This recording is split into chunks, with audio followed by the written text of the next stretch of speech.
Akala ng marami ang 11:11 ay oras para mag-wish. Pero para sa akin, ito ang naging simula ng aking bangungot.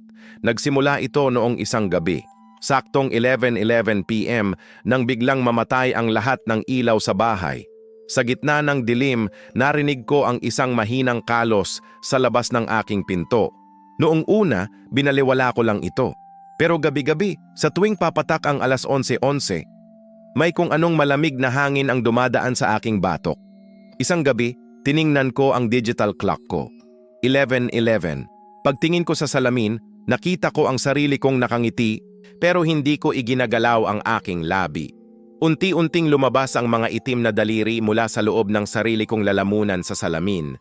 Huwag kang titingin sa orasan dahil sa oras na mabasa mo ang 11:11, hindi na ikaw ang may-ari ng katawan mo.